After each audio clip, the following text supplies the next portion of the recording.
الحمد لله والصلاة والسلام على رسول الله اللهم علمنا ما ينفعنا وانفعنا بما علمتنا وزدنا علما وتقا وعملا وإخلاصا يا رب العالمين ثم من بعد biz endi tuhfat saniya kitobini o'qib o'tirmiz.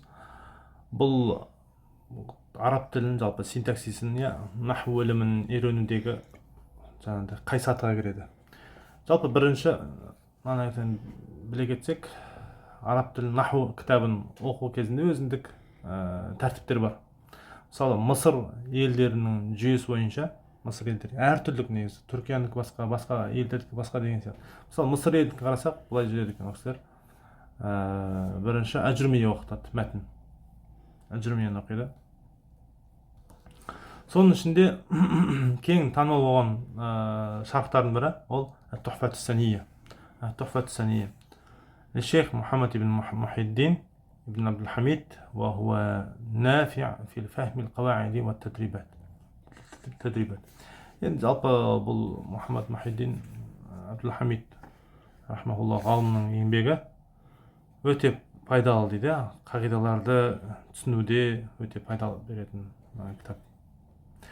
Одан кейін басқа да шархтар бар. Шархул Кафрауидікі бар. Сосын шарх Алламат Ахмад ибн Зейни Дахлан деген ғалымдікі бар. Көптеген шархтар бар негізі. Әжрүмиеға. Алла Ибн Әжрумды рахмасын. Ол кісінің өз кітабын өте пайдалы болған соншалықты шархтар көп. Енді бұл шарх негізгі танымал шархтардың бірі.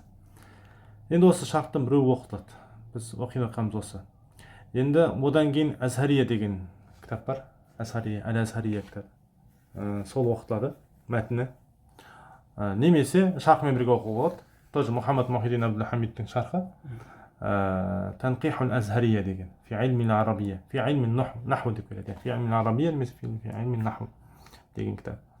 Сосын барып одан кейін Мутаммиматул Әжрүмия деген Әл-Хаттаб ғалымның еңбегі. Мутаммиматул Әжрүмия. Оның өз Мутаммиматул Әжрүмияның өзінің екі шархы бар. Біреуі кең, біреуі қысқа. Кең шархы ол Әл-Кавакибу Дуррия деген. Шейх Абдул-Бари Әл-Әхдәлдікі. Ал енді Фавакихул Джания деген бар. Ол Абдулла ибн Ахмад Әл-Факихидік. Осында екі шархын қараса болады енді қосымша. Мутаммиматул Әжрүмия. Көріңіздер, Қотырнадаға сосын барып кіреді. Яғни Тухфатус Сания деген бірден Қотырнадаға секірген ауырлау сәл. Өте ауырлау. Сондықтан да ортада Азхария, сосын барып Мутаммиматул Әжрүмия оқылған жақсы. Сосын барып Қотырнада оқытады, ары қарай 5-ші Шөздүру Зәһәб оқытады одан. Екеуі де Ибн Хишамның кітаптары. Сосын барып Мусил Туллаб или Қауаид Неғраб деген бар. Халид Азхаридікі. Бағанағы Әл-Азхария кітабының авторы. Азхари. Негізі ол кісі Әл-Ваққат деген кісі болған екен. Әл-Ваққат. Әл-Ваққат деген атпен танымал ол кісі. Ваққат деген, яғни шырақшы ғой, айтқанда. Негізі ол кісі 40 жасына келіп бірақ ілім талап еткен ғой. Оған дейін Асқар университетінде шырақшы болып жүрген. Соны университеттің шәкірттері менсінбеген ғой, кейбіреулер енді. Болады ғой шәкірті сондай жер, әдепсіз. Шырақшы деп жаңағындай. Осылап менсінбей сөйтіп.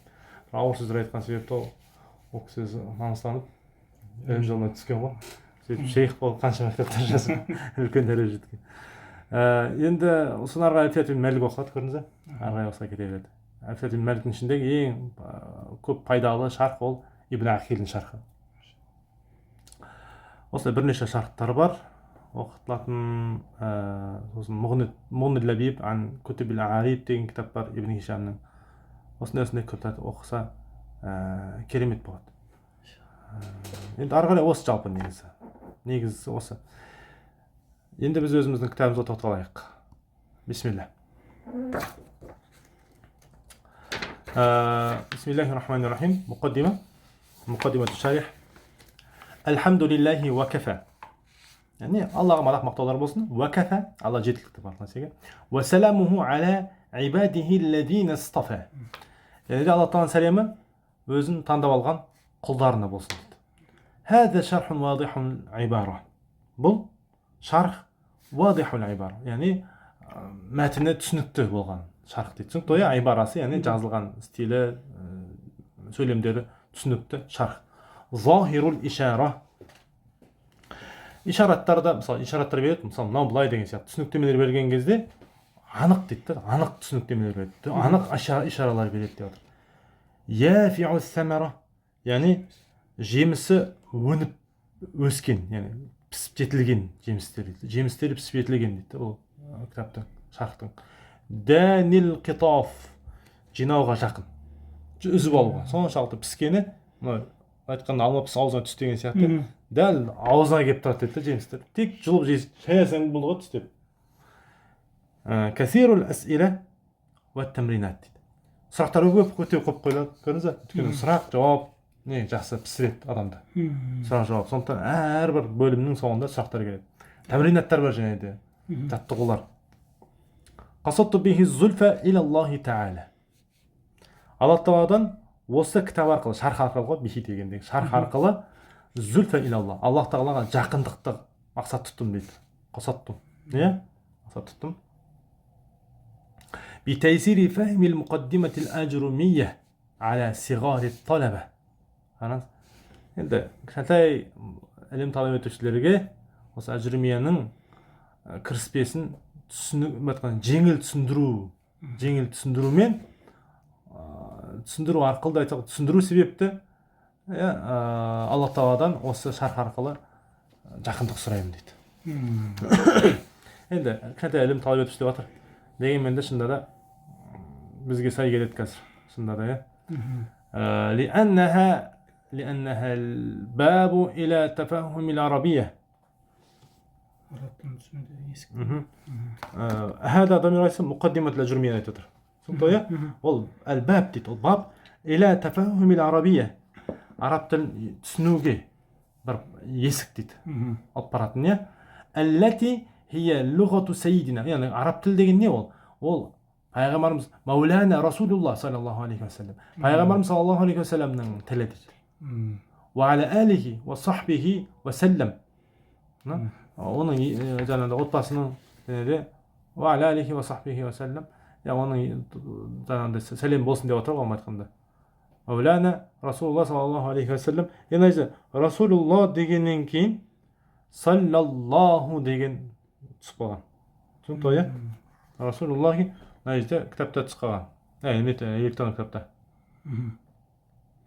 Саллаллаху болу керек бұл жерде.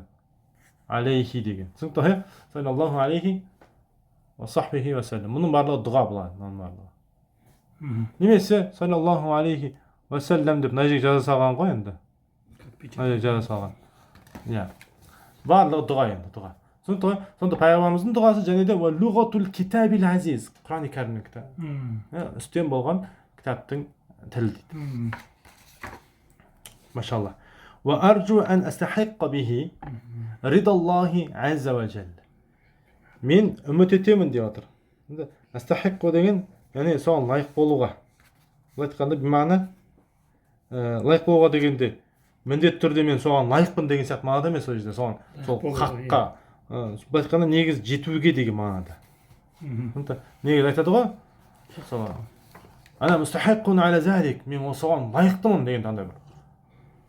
Білмеймін, достойнымын деген сияқты мағынада емес, ол жерде олай мағынада түсінуге болмайды, өйткені ешкім достойны емес деп тұр да негізінде бұл жерде. Яғни кітаптың несі биік, мен соған лайықты болуға, яғни жазған нәрсеге өзім істеген амалыма өзім лайықты болуға деген мағына шығар ма? Аллах тағаланың разылығына бұл жерде. Ридаллахи, көрдіңіз бе? Бихи деген бишарх. Осы шарх арқылы Аллах тағаланың разылығына лайықты болуға. Бұл жерде лайықты болған дегенде разылығына жетуге деген мағына. Мәселе андай бір соған достойнымын, соған достойны болуға үміт етемін. Болады ғой бір, мен соған жетемін, бұл еңбегіммен деген сияқты мағынада емес деп жатыр. فهو خير ما أسعى إليه فهو خير ما أسعى إليه. Yani бұл өте қайырлы, жақсы деп жатыр. Ма أسعى إليه неден қарағанда, yani осы ұмытылған нәрселерімнің ең қайырлысы деген сөз ғой бұл жерде. Исм тафдил бұл жерде, қайыр деген исм тафдил. Түсінікті ғой? Исм тафдил, yani ең қайырлысы деген мағынада. Айтқанда мен ұмытылған нәрселердің ең қайырлысы дейді осы. Алла тағаланың несі фахуа деген қайда айтады? Неге жаңағы Ридаллахи. Rabbana alayka wa tawakkalt. Rabbim саған ғана тәуекел еттік. Wa ilayka anabna. Сен саған ғана жалбарындық. Anabna деген инаба деген, munibin деген, munib деген не? Алла сәтеді. Кім сұрайды мен? Инаба деген не? Мен сұрадым сізден. Ол деген осы. Жалбарыну деген мағына. Түсінікті? Wa ilaykal masir. Қайтып оралу ол саған сен жақта дейді. Сен жақта масир. Маат мағынасында қайту. ربنا اغفر لي ولوالدي وللمؤمنين والمؤمنات يوم يقوم الحساب. أنت كتبه المعتز بالله تعالى وحده. يعني الله تعالى арқылы معتز يعني عزيز болған, үстем болған дейді. Allah تعالى арқылы. Түсінікті ғой? Мұхаммад Мұхиддин Абдул-Хамид. Рахмаллаху таала. Алла рахмасын. Енді мұқаддимат бірнеше жаңағыдай кіріспелерін тоқталайық. Тарифун наху дегеніміз не, нахудың тарифі не, оның мауду тақырыбы не зерттейтін, самаратуху не, нисбасы не, вадиаху не, хукму шариа фихи не, хукму шариа деген үкімі не бұл араб тілін үйренудің. Сондай тақырыпта тоқталады. Жалпы айтады ғой, инна мабадил илми 10 ликуллин ғайб. Осындай бір өлең шумақ бар.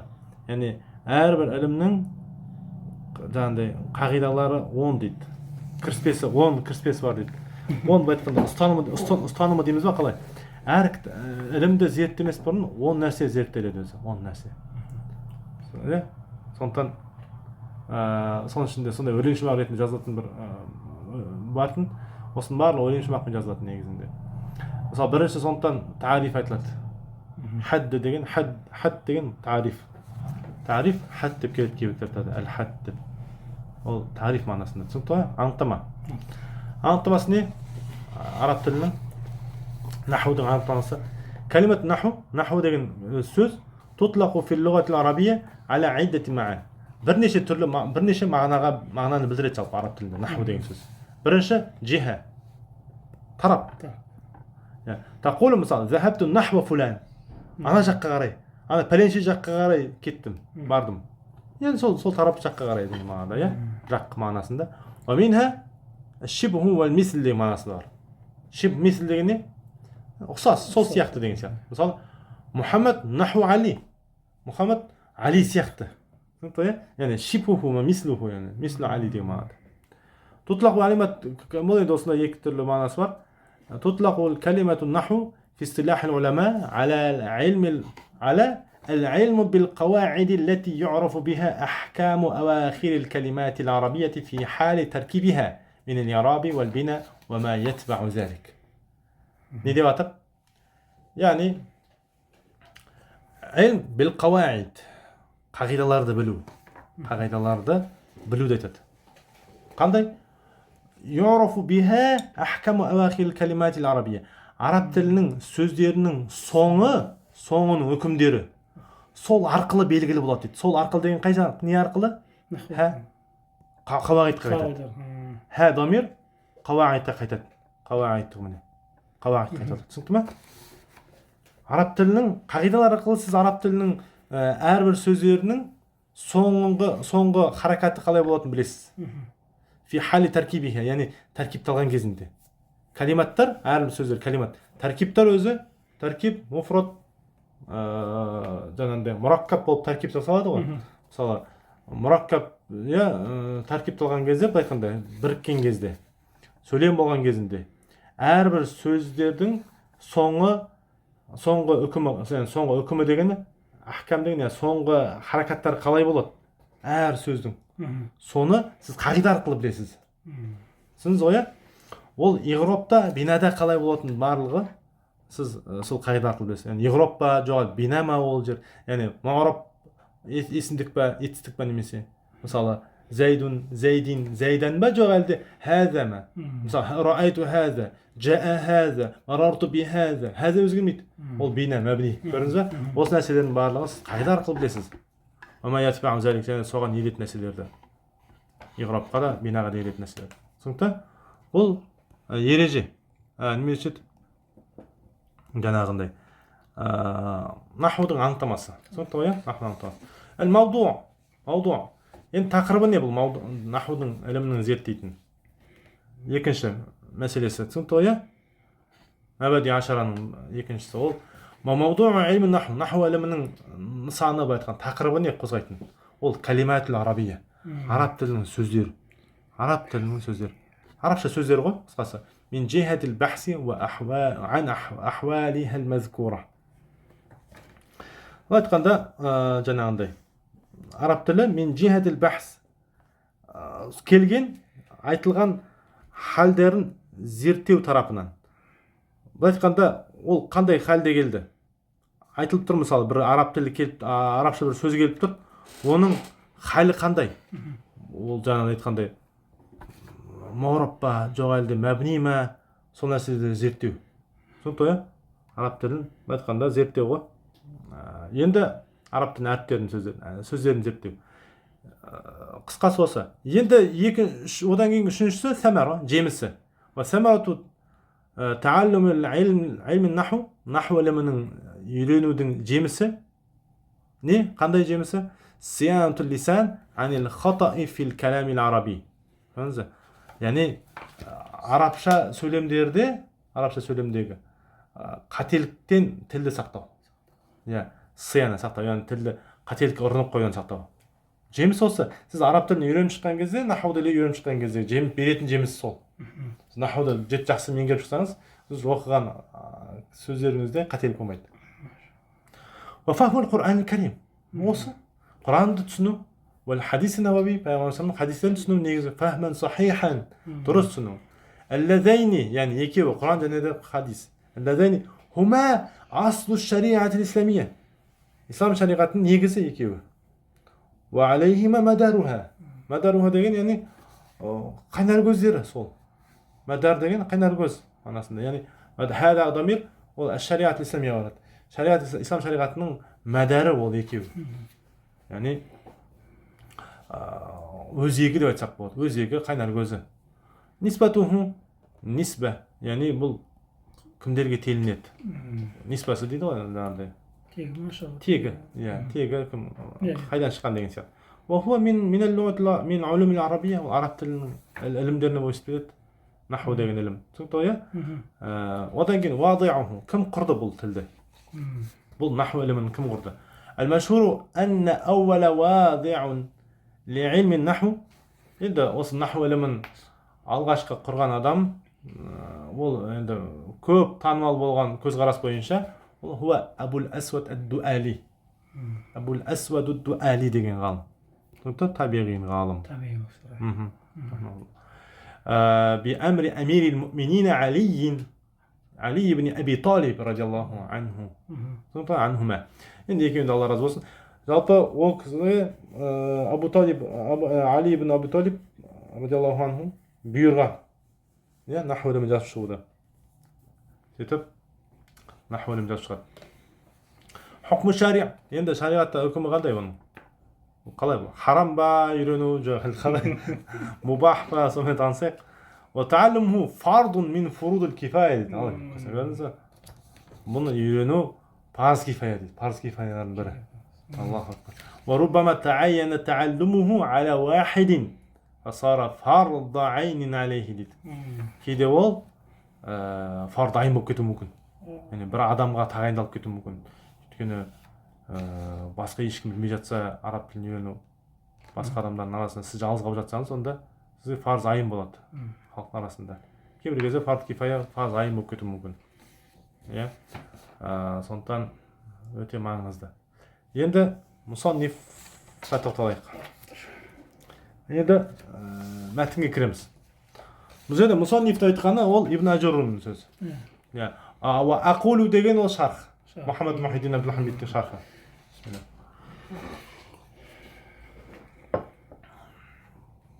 Бисмиллахир-рахманир-рахим. قال المصنف يعني ابن أجرم رحمه الله تعالى وهو أبو عبد الله محمد بن داود السنهاجي معروف بابن أجرم.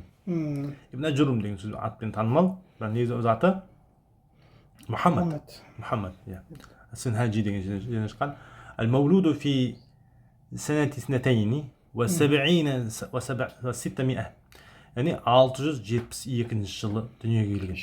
المتوفى في سنة 23 و700 723 жылы қайтыс болған. من الهجرة النبوية жаңағы күнтізбе бойынша мұсылмандық. رحمه الله تعالى. енді оқысайды отыр. الكلام هو اللفظ المركب المفيد بالوضع. لفظ деген, кәлам дегеніміз ол лafz дейді. لفظ يعني сөз. ما تلفظ به ما يتلفظ اللسان. тіл дыбыстайтын нәрсе. لفظ. مركب бұл مركب құрылған. түсінікті? құрылған кәлам болу үшін. Көзі муфрат емес бұл. Кәлем айтқан жоқ, біз кәлем айтпаймыз. Өйткені кәлем мұраккаб. Муфид бір пайдалы мағына береді. Пайдалы мағына береді. Бил вада, яғни арабтардың қойылғаны бойынша. Арабтардың өздерінің құрастырғаны, сол арабтар қолдануы бойынша. Қолдануы бойынша, қысқаша кәлем дегенне арабтардың қолдануы бойынша толықтанды бір мағына беретін бірлескен сөз. Бірлескен бір дыбыстардан құралған сөз айтқанда, енді әрқайсысын жеке-жеке талқылаймыз. Алла қаласа, ва aqulu дейді. Мұхаммад Абдулхамид, Мұхаммад Мұхиддин Абдулхамид рахмаллаху тағала айтады. Лилафзил кәлам мағнаян дейді. Жаңағындай кәлам деген сөздің жалпы өзі екі түрлі мағынасы бар. Луғауи және де нахауи. Нахуи. Синтаксистік мағынасы бар, сосын тілдік мағынасы бар жалпы. Енді кәлам луғауиға келсек, тілдік мағынасындағы сөзге келсек, хуа ибаратун амма тахсулу бисабихи фаида.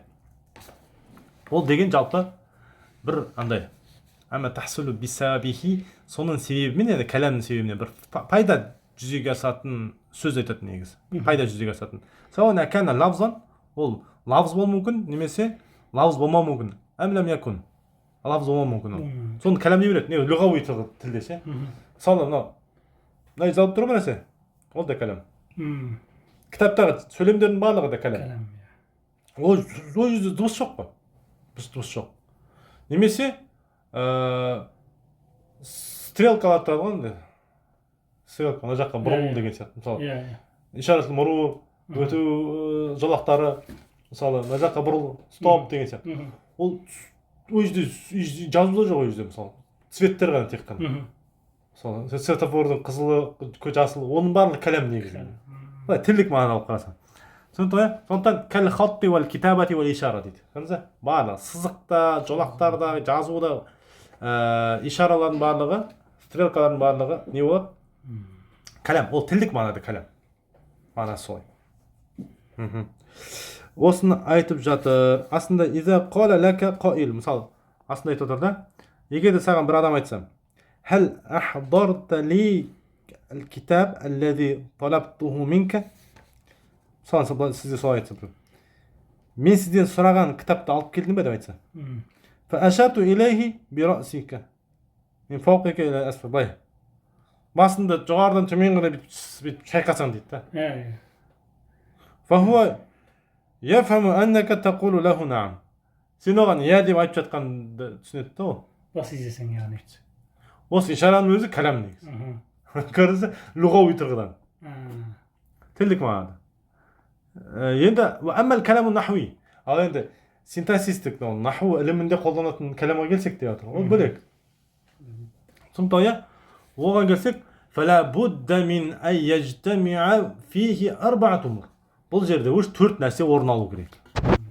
Көрдіңіз? Төрт нәрсе орын алу керек дейді, кәлам болу үшін. Біріншісі айякуна лавзан, ол лавз болу керек. Дыбысталған болу керек ол. Лавз болғанда да араб әріптерінен құралған дыбыс. Көрдіңіз? Ол андай дыбыс емес. Мынау емес, ол лавзға жетпейді. Не ол әріп? Араб әріптерінен құралып тұрған жоқ қой бұл дыбыс. Көрдіңіз? Дегенден бәрі ешқандай дыбыс, ол лавз емес. Лавз болу үшін ол араб тілінен құралған, араб әріптерінен құралған дыбыс болу керек. мысалы бәкәләфон деген білмеймін енді бір days деген сияқты ғой. Мысалы дағалзун, фағалзун, шәғасин деген сияқты. Мағына жоқ та, бірақ әйтеуір араб әріптері бар. араб әріптері құралып жатыр да, араб әріптерінен құралып дыбыс шығып жатыр. Осыны лафз болады. Түсінікті ғой, иә? Вәссәни, екіншісі мұраккаб болу керек ол. Құралған болу керек бірнеше сөзден құралған болу керек. Иә, мұраккаб әл-ақал мин калиматайн, екі сөзден құралған болу керек ол. Ең аз дегенде. Түсінікті ғой, иә? Мұраккаб. Әйтеуір неше дана? Қосарланған дейін біріккен сөз болу керек қой. Біріккен болу керек қой, қысқасы бірнеше. Бір сөз болмайды, бірнеше сөз болу керек. Енді вассалис айякуна муфидан, екінші мағына болу керек, толыққанды бір мағына беру керек, түсінік беру керек қой адамға естіген кезде. Варабиу айякуна мавдуан бил вадъил араби. Yani арабтардың қолданысындағы сөз болу керек. Қолданысындағы. Мысалы біздің сөйлемдердің барлығы арабтардың наху ілімі бойынша біздік сөйлем емес. Біріншіден араб тілін араб әріптерімен қолданып жатқан жоқпыз біз. Мысалы көрдіңіздер? Сондай нәрселер. Екіншіден арабтар қойған сөз емес біздікі. Мағына каунихи лафзан, лафз дегенді түсіндіріп жатыр бұл жерде ашып. Түсінікті? Лафз деген не дейді? Айякуна саутан муштамилан аля бa'дил хуруфил хижаия. Көрдіңіздер? Араб әріптерінің сөздерінен, кейбір сөздерінен құралған дыбыс дейді ол. Аллати табтадиу бил алиф, яғни алифпен, ва тантахи бил алия. Ямен я алифпен басталып, ямен аяқталатын кәдімгі араб алфавитінен құралған сөз болу керек. Дыбыс болу керек. Ва мисалуху Ахмад яктубу саидун деген сияқтылар. Түсінікті? Фа ин кана вахидатин, мысалы вахидатан ғой деймін сіздерде? Вахидатин. Мәжрур болып тұр ма? Так. Фа инна кулла вахидатин екен әйзі түсқап тұр. فإن كل يكون يعني يجد كل كان ده جواب ده فإن كل واحدة من هذه الكلمات الثلاث فهمت وصل үш сөз бар ғой жаңағы Саид, Ахмад, Яктубу деген. Осы үш сөздің әр қайсысы дейді. Әр қайсысы. Иә? Айнда нутқи биха сол дыбыстаған кезінде такуну саутан муштамилан аля арбаати ахруфин хижаиятин. Яғни дыбыстау кезінде ол осы араб әріптерінің айтқанда 4 әріпін қамтыған болып тұр да, қамтыған дыбыс болып тұр. Қамтыған дыбыс болады дейді. Көрдіңіз? Мысалы Ахмады 4 әріп па? Яктубу 4 әріп. Саидун 4 әріп. Әр қайсысы араб әріптерінің 4 әріптерін жаңағындай қамтып тұр дейді. Түсінікті?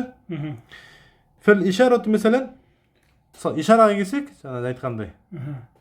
Жоғарыда келтірген ишараға. Ол не болмайды деп жатыр? Ла тусама каламан. Калам болмайды дейді. Көрдіңіз? Айнда нахуиин. Наху ғалымдардың көзқарасы бойынша ол жаңағындай калам болмайды. Түсінікті?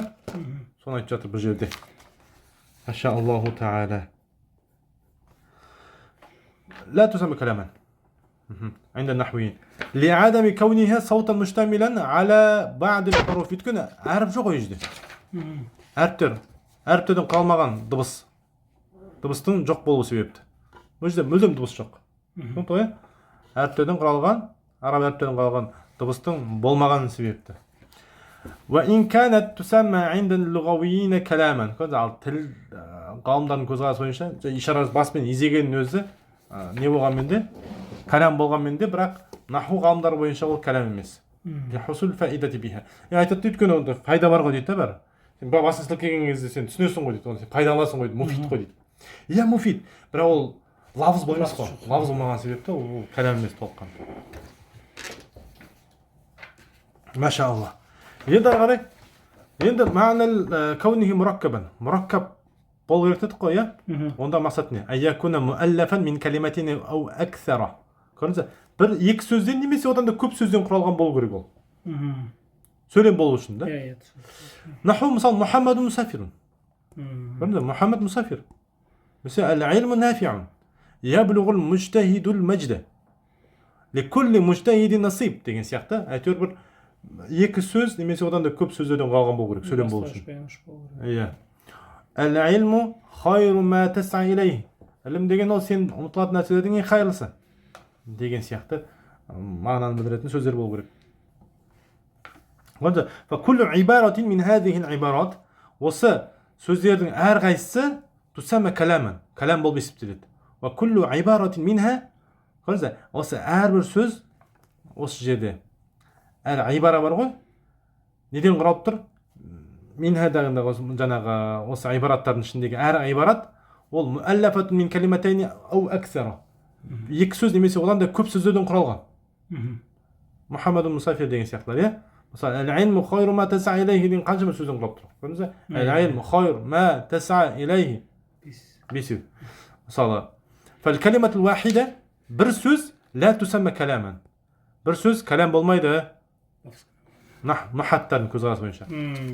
Илля изан замма инзамма. Индамма. Мына жерде инзамма деп қойыпты. Мына дот болады. Индамма ғайруха илейха дейді. Басқа нәрсе егерде ішінде қамтылған болса деп тұр ғой. Түсінікті ме? Мысалы, қамтылған болса деген мағынада. Ішінде қамтылып тұр. Так, иә. Айтқанда мына жерде индамма қамтылған болса. Мысалы, сауаун акана индимаму ғайриха илейха хақиқатан. Бәрібір бұл жерде индимам бар ғой. Яғни басқа осы хада домир қайта айтып жатыр. Калимаға. Айтқанда сол калимадан басқа сөз бар ғой. Калимадан басқа сөз ол калимаға кәдімгі хақиқатан шынайы кіргізіп жатқан болсын дейді. Шынайы кіргізілген болсын, шынайы қамтылған болсын ішіне. Мысалы қалай? Кәләсмәй сабиқа. Ол индимам жоғарыдағы Мұхаммад Мусафир. Ашық түрде қосылып тұр ғой. Мысалы Мұхаммадқа Мусафир кіріп жатыр. Илмға Нафиқ кіріп жатыр. Индимам болып жатыр ма? Индимам болып жатыр. Хақиқатын болып жатыр ол жерде. Қосылып кәдімгі шынайы көзге көрініп. Түсінікті ғой, иә? Осылай көзге көрініп бір сөзге басқа бір сөз қосылып жатса, онда ол кәлам болады. Солай ғой, өйткені бір сөз емес, екі сөзге айналып кетті. Ал жоғарыда мысалдар. Ал енді кейде тақдирен қосылады ол. Хақиқatan емес, тақдирен қосылады кейде. Қалай? Сырт көзге қараса бірақ сөз, бірақ ішінде екінші бір сөз бар. Сол арқылы кәлам болып тұрады ол. Қалай ол? Кама иза қала лака қаил. Мысалы, қараңыз, сізге біреу айтса дейді да, мән ахука. Мән ахука деп айтты сізге. Бауырың кім? Ағаң кім деді. Фатақул Мұхаммад деп айттың сен. Мұхаммад деп қайта салдың да? Бірақ сен ол бауырың кім, немесе ағаң кім деп сұрады. Мұхаммадты жауап берген өзі кәлам негізі. Неге? Өйткені тақдири онда тағы бір сөз тұр. Қандай сөз тұр? Ахи. Иә, ахи Мұхаммад деген сөз. Көрдіңіз бе? Айтылмайды ол.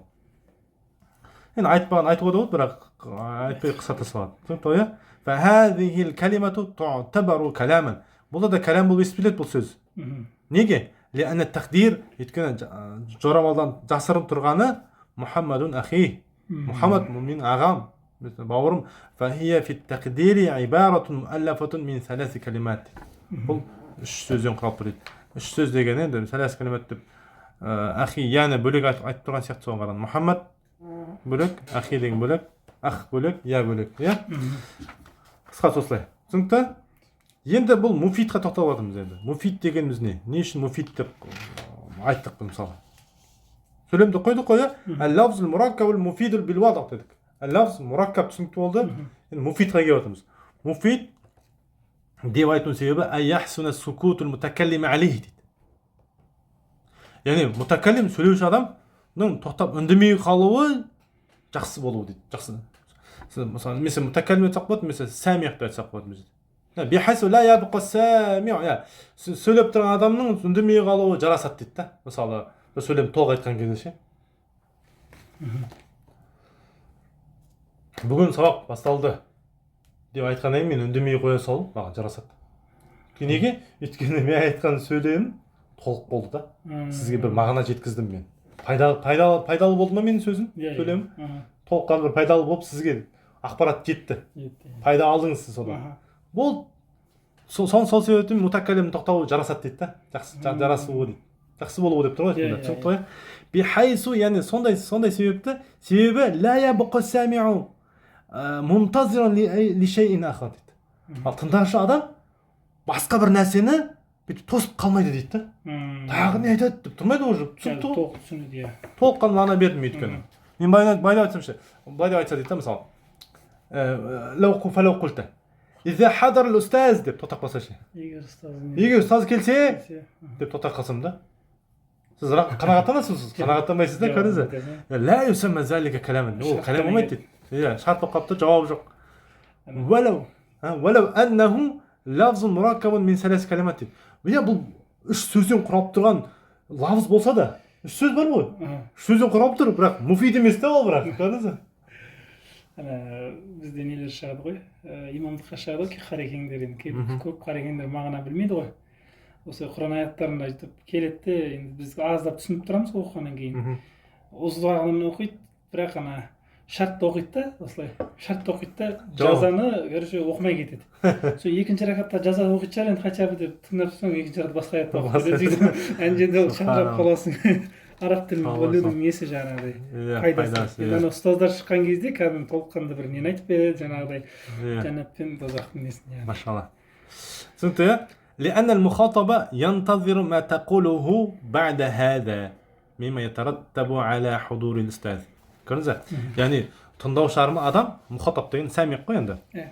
Тыңдаушы адам сіздің айтып жатқан нәрсенің сөзіңізді күтіп тұрады дейді.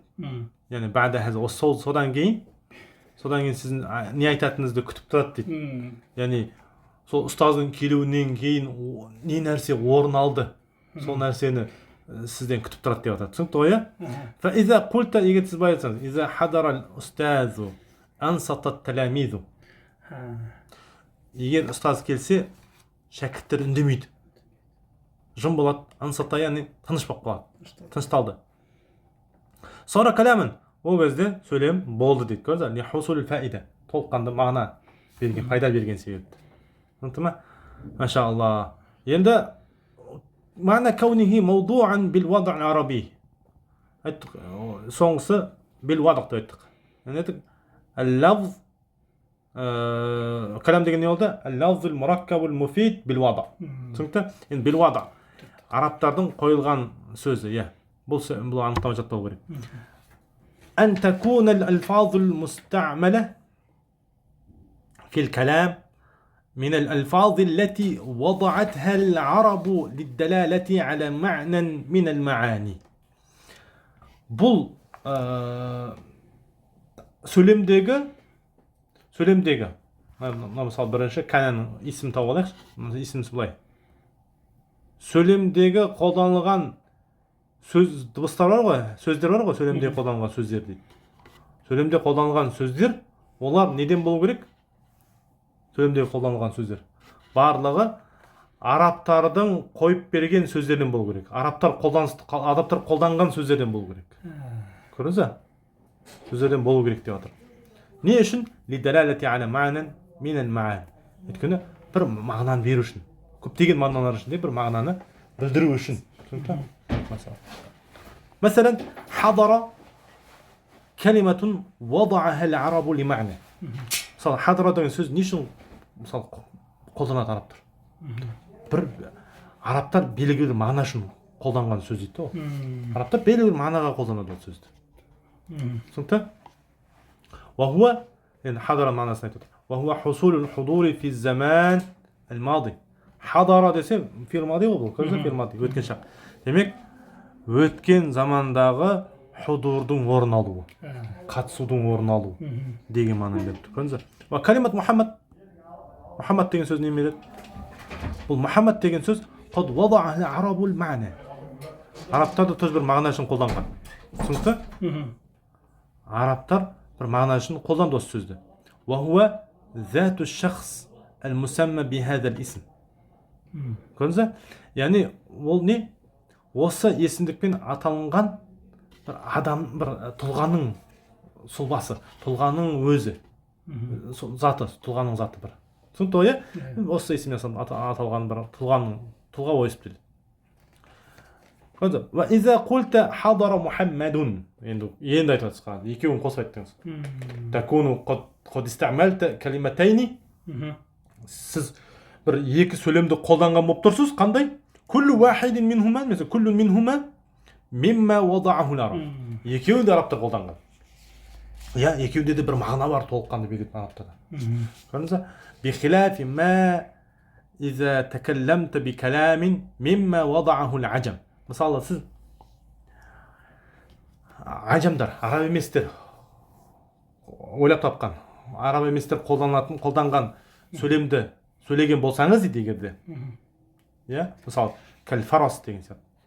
Тәрк, әл-барбар, әл-фарнж деген сияқты. Бұлар не мемлекет тілді айтып отырмын? Кәл-фарс деп түркі дұрыс. Кәл-фурс, турк, барбар деген қандай еді ол? Берберлік тілдер ғой, бербер деген. Франж деген Франция емес негізінде. Франкл дейді ғой, франкл тіл дейді ғой. Негізі крестонастердің барлығын франкл дей берген негізінде. Франж деп айтады крестонастер. Франклдар. Негізі европалықтардың бәрі франкл деп айтқан ғой, франж дей саған арабтар негізінде ше. Дұрыс, осындай тілдер. Осындай тілдермен сөйлейтін болсаңыз, فإنه لا يسمى في عرف علماء العربية كلاما. Бұл қалай араб ғұламаларының ғұрпында, жалпы әдетінде бұл кәлам болып есептелмейді. وإن سماه أهل اللغة الأخرى كلاما.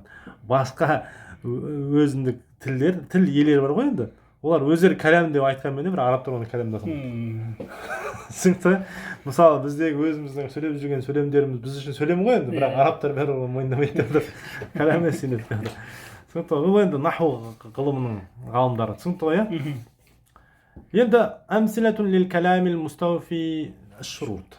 Шарттарды толыққанды қамтыған кәләмға мысалдар келтірейік. Мысалдар келтірсек. Әл-жау сахвун дейді. Әл-жау ауа райы, сахвун таза. Түсінікті? Ауа райы таза. Толық мағына бар ма? Мағына бар. Көрдіңіз бе? Не болып тұр? Әл-лафзул мураккабул муфиду бил вада. Түсінікті? Әл-бустану мусмирун. Жеміс берген. Жеміс беріп тұр, бау-бақша.